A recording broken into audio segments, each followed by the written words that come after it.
ओम नमः शिवाय। हर हर महादेव। जय सूर्यदेव। महाराज भक्तों, 4 जनवरी 2026 रविवार के दिन यहाँ पर माघ महीने की कृष्ण पक्ष प्रतिपदा तिथि पड़ रही है।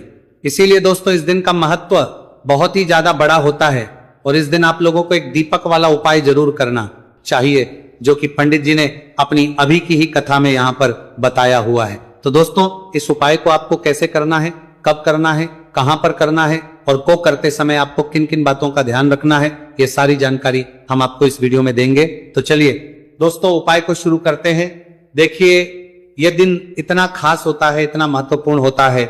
देखा गया है कभी कभी बड़े बड़े पूजा पाठ अनुष्ठान से जो मनोकामना पूर्ण नहीं होती है, वह 4 जनवरी 2026 माघ महीने का रविवार प्रतिपदा तिथि के दिन एक छोटे से उपाय करने से ही मनोकामना पूर्ण हो जाती है। और बहुत सारे लोगों ने इस उपाय को किया भी है और उनको इस उपाय को करने का फल भी जरूर मिला है। अगर आप लोग भी इस उपाय को 4 जनवरी 2026 माघ महीने का रविवार प्रतिपदा तिथि के दिन करना चाहते हैं तो आप इस उपाय को पहले अच्छे से समझ लेना, सुन लेना, उसके बाद करना। आपको इस उपाय का फल जरूर मिलेगा और इस उपाय को करने से आपके घर में चाहे किसी प्रकार की दुहक और समस्या क्यों ना चल रही हो, आपको उसका कारण भी नहीं पता है कि भाई ये समस्या किस कारण से चल रही है। उसका कुछ भी कारण हो सकता है, जैसे पितृदोष हो सकता है या किसी भी तरह का मंगल दोष भी हो सकता है, और भी बहुत तरह के दोष होते हैं, कुछ भी हो सकता है। पर आपको इस उपाय को करने के लिए अपने दोष को पता लगाने की भी जरूरत नहीं है। 4 जनवरी 2026 माघ महीने का रविवार प्रतिपदा तिथि के दिन इस एक दीपक वाला उपाय को आप लोगों को कर लेना है। दोस्तों अब हम समझते हैं इस वाले उपाय को हमें करना किस समय है। तो सबसे पहली बात दोस्तों हम समझते हैं कि ये एक दीपक वाला उपाय करना किसको है।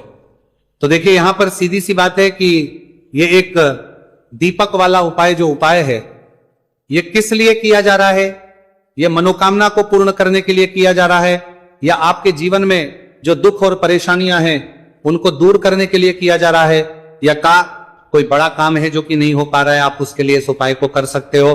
तो सीधी सी बात यह है कि आप अपनी किसी भी प्रकार की मनोकामना के लिए इस वाले उपाय को कर सकते हो। तो ये उपाय वो व्यक्ति कर सकता है जिस व्यक्ति को अपनी किसी भी प्रकार की मनोकामना भगवान शिव जी से पूर्ण करवानी हो। और अगर कोई भी माताएं बहनें जो है अपने घर की सुख और शांति के लिए, घर में धन समृद्धि को बढ़ाने लिए वाला उपाय करना चाहती हैं, तो घर की जो बड़ी माताएं बहनें होंगी वह इस एक दीपक वाला उपाय को विशेष रूप से करें, क्योंकि माताएं बहनें घर की लक्ष्मी होती हैं और जब घर की लक्ष्मी कोई विशेष उपाय करती है तो उसका फल ही बहुत जल्दी मिल जाता है और बहुत बड़ा होकर मिलता है।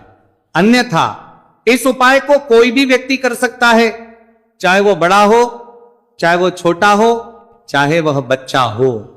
जिस व्यक्ति को एक दीपक वाला उपाय समझ आ गया वह व्यक्ति इस एक दीपक वाला उपाय को माघ महीने का रविवार प्रतिपदा तिथि के दिन जरूर करें, क्योंकि उसको इस उपाय को फल बहुत ही जल्द मिल जाएगा।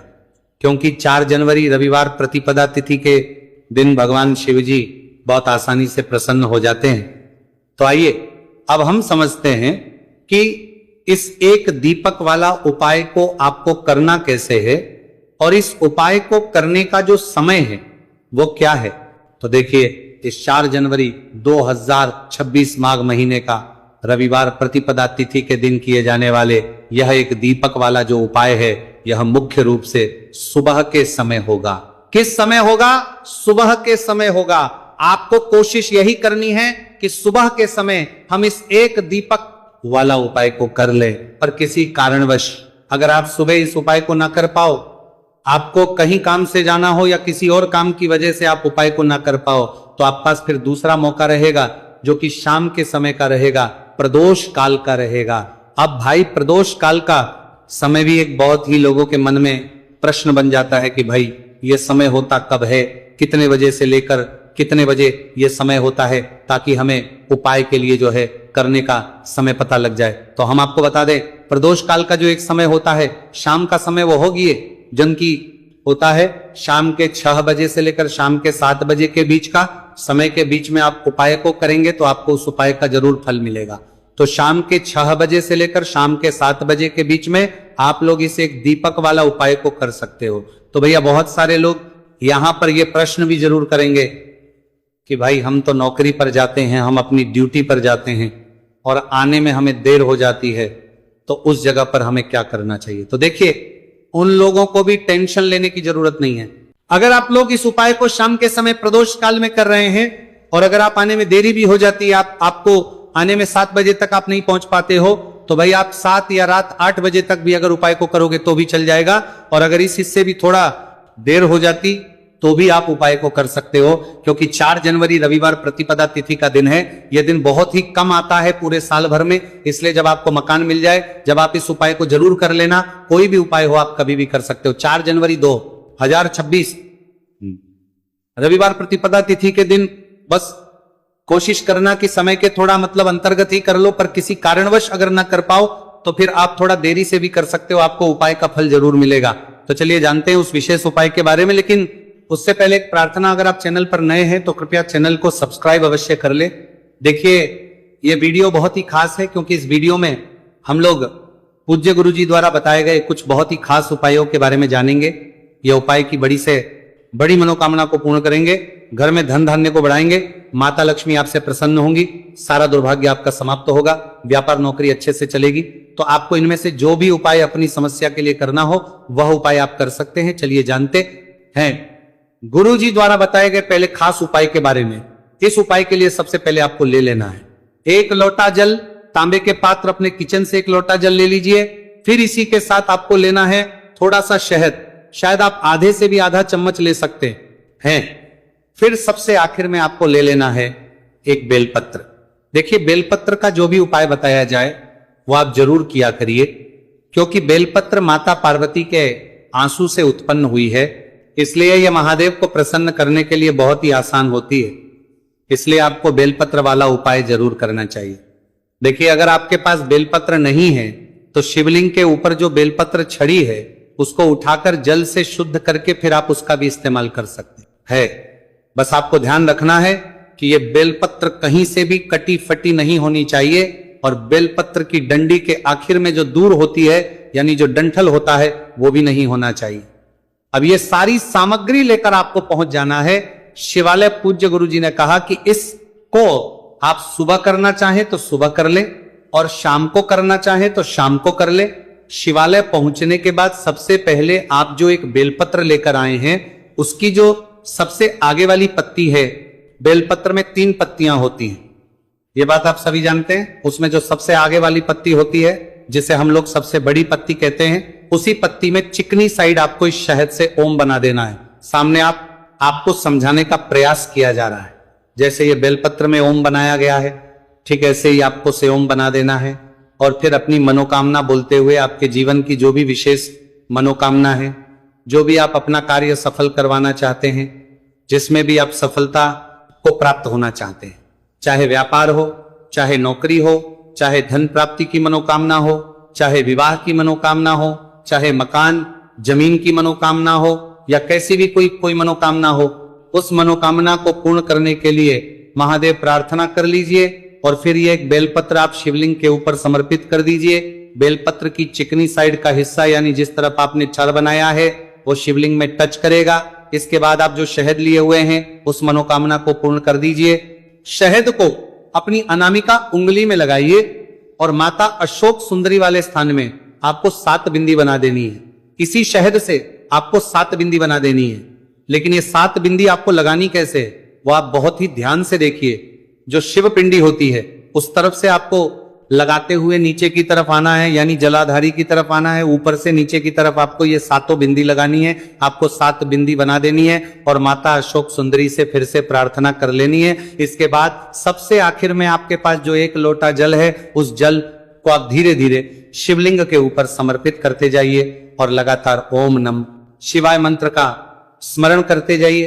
पूज्य गुरु जी ने कहा कि जो भी व्यक्ति माता अशोक सुंदरी वाले स्थान पर शहद लगाकर और शिवलिंग में यह एक बेलपत्र रखकर इस अचूक उपाय को कर लेता है, उसके जीवन की बड़ी से बड़ी मनोकामना महादेव की कृपा से और माता अशोक सुंदरी की कृपा से बहुत ही जल्द परिपूर्ण हो जाती है। तो दोस्तों, इस विशेष उपाय को आप इस 4 जनवरी 2026 माघ महीने का रविवार प्रतिपदा तिथि के दिन जरूर करिएगा। ये उपाय आपको माघ महीने का रविवार प्रतिपदा तिथि के दिन करना है या फिर कि किसी भी पंचमी तिथि में करना है। तो आइए अब जानते हैं पूज्य गुरुजी द्वारा बताए गए दूसरे खास उपाय के बारे में। देखिए, इस उपाय के लिए भी पूज्य गुरुजी ने कहा था कि अगर आपकी कोई विशेष मनोकामना है जो कई उपाय करने के बाद, कई व्रत करने के बाद भी परिपूर्ण नहीं हो पा रही है, तो आपको यह विशेष उपाय इस दिन जरूर कर लेना चाहिए। इस उपाय भी आपको एक बेलपत्र की जरूरत पड़ेगी और साथ ही साथ थोड़े से शहद की जरूरत पड़ेगी। सबसे आखिर में आपको, तो इस प्रकार से आप कम से कम 7 चने की दाल ले सकते हैं और अधिक से अधिक आप 108 चने की दाल ले सकते हैं। अब देखिए, इसी के साथ में आपको मात्र 1 लोटा शुद्ध जल लेना होगा तांबे के पात्र के अंदर अपने ही घर से, और साथ ही में आपको मात्र 1 से 2 गू के टुकड़े भी लेने हैं। देखिए, रविवार प्रतिपदा तिथि का दिन भगवान महादेव को होता है। आपको ये जो सारी सामग्रियां हैं इन्हें लेकर के पहुंच जाना है भगवान शिव के मंदिर में। इस उपाय को आप सुबह से लेकर के शाम तक किसी भी समय में कर सकते हैं, लेकिन यदि आप शाम के समय इस उपाय को करते हैं तो यह उपाय आपके लिए और अधिक सर्वोत्तम होता है। तो यदि आपको प्रदोष काल के समय में मिल जाता है तो फिर आप प्रदोष काल में भी कर सकते हैं या फिर आप पूरे ही दिन में किसी भी समय इस उपाय को कर सकते हैं। शिव मंदिर पहुंचने के बाद सबसे पहले तो आपको दक्षिण दिशा में बैठ जाना है, उत्तर दिशा की तरफ आपको अपना मुख कर लेना है। लेकिन यदि शिवालय में भीड़ है, शिव मंदिर में भीड़ है, तो फिर आप किसी भी दिशा में बैठकर इस उपाय को कर सकते हैं। तो देखिए, सबसे पहले आपके पास जो गुड़ के टुकड़े हैं, जो आप गुड़ के टुकड़े लेकर के आए थे, उन्हें आपको शिवलिंग के सामने ही, जो आपके पास एक लोटा जल है, उस पात्र में आपको ये गुड़ के टुकड़े डाल देना है। इसी के साथ में आप जो चने की दाल लेकर के थे, चाहे आप 7 चने की दाल लेकर के आए हैं, 11, 21, जितने भी आप चने की दाल लेकर के आए हैं, इस चने की दाल के ऊपर आपको जो आपके पास गुड़ वाला जल आपने तैयार किया है, इसमें से थोड़ा सा जल आपको इस चने की दाल पर डाल लेना है। अब देखिए, आपके पास जो गुड़ वाला जल है, इसमें से सबसे पहले थोड़ा सा जल आपको श्री गणेश जी वाले स्थान पर समर्पित कर देना है। श्री शिवाय नमस्तुभयम इस मंत्र का जाप करते हुए फिर थोड़ा सा जल आपको श्री कार्तिकेय जी वाले स्थान पर समर्पित करना है। श्री शिवाय नमस्तुभयम इस मंत्र का जाप करते हुए फिर थोड़ा सा जल आपको माता अशोक सुंदरी वाले स्थान पर भी समर्पित करना है। श्री शिवाय नमस्तुभयम इस मंत्र का जाप करते हुए फिर थोड़ा सा जल आपको माता पार्वती के हस्त कमल पर समर्पित करना है और आपको श्री शिवाय नमस्तुभयम इस मंत्र का जाप कर लेना है। अब देखिए दोस्तों, आपके पास जो सा जल और शेष बचेगा, इसमें से आपको केवल थोड़ा सा जल शिवलिंग पर अर्पित कर देना है और अंत में आपको उस पात्र में थोड़ा सा जल और शेष बचाना है। पूरा जल आपको शिवलिंग पर अर्पित नहीं करना है, अंत में आपको थोड़ा सा जल और शेष बचाना है। अब देखिए, आप जितनी भी चने की दाल लेकर के आए हैं, अगर आप 7 चने की दाल लेकर के आए हैं तो आपको 7 बार श्री शिवाय नमस्तुभयम इस मंत्र का स्मरण कर लें। यदि 11 चने की दाल लेकर के आए हैं तो फिर आपको 11 बार इस मंत्र का जाप करना है। जितनी भी चने की दाल लेकर के आए हैं उतनी बार आपको श्री शिवाय नमस्तुभयम इस मंत्र का जाप करना है और फिर आपको ये जो चने की दाल है इसे शिवलिंग के ऊपर ही समर्पित कर देनी है। लेकिन आपको ये चने की दाल बृहस्पतेश्वर महादेव का स्मरण करते हुए ही शिवलिंग पर अर्पित कर देनी है और आपको अपनी मनोकामना को भी बोल देनी है। आप जो भी मनोकामना है, चाहे वो धन प्राप्ति को लेकर हो, नौकरी से संबंधित हो, विवाह से संबंधित हो, या फिर आपके मकान जमीन जायदाद से संबंधित हो, चाहे गृहक्लेश से संबंधित हो, या फिर किसी भी प्रकार की जो मनोकामना है, उसे आपको बृहस्पतेश्वर महादेव से परिपूर्ण करने की प्रार्थना कर लेनी है। और इसके बाद आपके पास जो पात्र के अंदर थोड़ा सा से जल और बचा हुआ था, इसे भी आपको धीरे धीरे भगवान शिव की पर ही अर्पित कर देना होगा। श्री शिवाय नमस्तुभयम इस मंत्र का जाप करते हुए पूज्य गुरुजी कहते हैं कि माघ महीने का रविवार प्रतिपदा तिथि को जो भी व्यक्ति इस प्रकार से ये चमत्कारिक उपाय कर लेता है तो उसकी जो मनोकामना है वो भगवान लक्ष्मी नारायण की कृपा से तथा महादेव की कृपा से बहुत ही जल्द परिपूर्ण हो जाती है। बात करते हैं अगले उपाय की। देखो, इस उपाय के लिए आपको मात्र 2 लौंग लेनी होगी या कि आपको लौंग का जोड़ा लेना है। 2 फूल वाली आपको लौंग लेनी है, लौंग का जोड़ा। कहीं से भी खंडित नहीं होना चाहिए, इस बात का ध्यान रखें। इसी के साथ में आपको लेना होगा लाल चंदन का पाउडर। देखिए, यदि आपके पास लाल चंदन की लकड़ी है तो उसे घिसकर भी आप चंदन के रूप में प्रयोग कर सकते हैं। यदि पाउडर है तो उसका भी आप अपने उपाय के लिए प्रयोग कर सकते हैं। देखिए, चंदन जो है वो तेज का प्रतीक माना गया है और साथ ही साथ जीवन के अंधकार को दूर करने का प्रतीक माना गया है। अब इसी के साथ में आपको मात्र एक तांबे के पात्र के अंदर शुद्ध जल लेना होगा अपने घर से। अब दोस्तों, ये तीनों सामग्री लेकर के सीधे आपको पहुंच जाना होगा भगवान शिव के मंदिर में। देखिए, इसी के साथ में आपको एक गोल बाती का दीपक भी लेना होगा। दीपक आप मिट्टी का भी ले सकते हैं, शुद्ध आटा मढ़कर उसका भी तैयार कर सकते हैं, और दीपक में आप शुद्ध घी का प्रयोग करना है।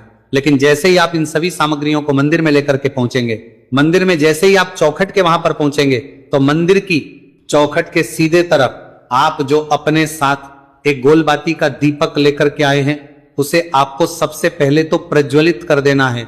यानी कि जैसे ही आप मंदिर की चौखट के वहां पर प्रवेश करते हैं तो उसके सीधे तरफ आपको ये गोल बाती का दीपक प्रज्वलित कर देना है।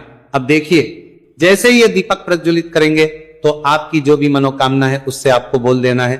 आप इस दीपक को इस प्रकार से प्रज्वलित करने के बाद इन सभी सामग्रियों को शिवलिंग के पास में लेकर पहुंच जाना है। अब देखिए दोस्तों, आपके पास जो एक तांबे के पात्र के अंदर शुद्ध जल है उसमें से आपको केवल आधा लोटा जल ही भगवान शिव के शिवलिंग पर अर्पित करना है। आधा लोटा जल आपको उसी पत्र के अंदर बचा लेना है। अब दोस्तों, पास जो 2 लौंग है यानी कि लौंग का जोड़ा है, उससे आपको अपना नाम और अपने गोत्र को बोलते हुए आपकी जो भी समस्या चल रही है, आपके जीवन में जो भी परेशानी उत्पन्न हो रही है, उन्हें आपको बोल देना है। और ये जो लौंग का जोड़ा है इसे आपको भगवान शिव के शिवलिंग पर अर्पित कर देना है। जैसे आप ये 2 लौंग शिवलिंग पर चढ़ाएंगे तो अपना हाथ जो है वहां पर आपको रखना है और महादेव से आपको करनी है कि मेरे जीवन की ये जो परेशानियां है ये सभी दूर हो जाए। यानी कि आपके जीवन में धन की संबंधित परेशानी चल रही है, कर्ज की समस्या चल रही है, बच्चों का पढ़ाई लिखाई में मन नहीं लग पा रहा है, घर के जो आर्थिक संकट है वह सभी दूर हो, व्यापार आपका ढंग से नहीं चल पा रहा है, घर में रोग की स्थिति बनी हुई है, यानी कि जिस भी प्रकार की आपकी समस्याएं हैं उसे आपको बोल देना है और महादेव से इन सभी समस्याओं को दूर करने के लिए आपको प्रार्थना कर लेनी है। अब देखिए दोस्तों, आपने जो 2 लौंग शिवलिंग पर समर्पित की थी उससे आपको वहां से उठा लेना है और इन दोनों लौंग को आपको शिवलिंग से उठा करके सीधे उससे जल के पात्र के अंदर डाल देना है। यानी कि अपने आधा लोटा जल और बचाया हुआ था उसी के अंदर आपको ये 2 लौंग डाल देनी है। और साथ में आप जो लाल चंदन ले आए थे उस लाल चंदन को भी आपको उसी पात्र के अंदर डाल देना है। यानी कि आधा लोटा जल और बचा हुआ है तो उसी आधे लोटे जल के अंदर आपको ये लाल चंदन भी डाल देना है। अब देखिए, इस आधे लोटे जल में है जिसमें अपने 2 लौंग डाली है, लाल चंदन डाला है, उसे सीधे लेकर के आपको पहुंचना है बेलपत्र के वृक्ष के। वहां पर देखिए, बेलपत्र का वृक्ष यदि आपके घर पर है तो वहां पर आपको आ जाना है, आपके घर के पास कहीं भी है तो वहां पर आपको पहुंच जाना है। और उसके बाद आपका जो मुख है वो दिशा की ओर होना चाहिए और उसके बाद आपको अपना नाम और अपनी गोत्र को बोलना है और पुनः अपने जो भी परेशानियां शिवलिंग के पास में बोली थी उन्हें आपको वापस से बेलपत्र के वहां पर भी बोल देनी है। और ये जो आधा लोटा जल और है इससे आपको पूरा बेलपत्र के वृक्ष की जड़ DDH में श्री शिवाय नमस्तु भयम इस मंत्र का जाप करते हुए समर्पित कर देना है। तो बस इतना सा उपाय आपको करना है। जो भी आपकी परेशानी है, समस्या है, उससे महादेव निश्चित ही दूर करेंगे।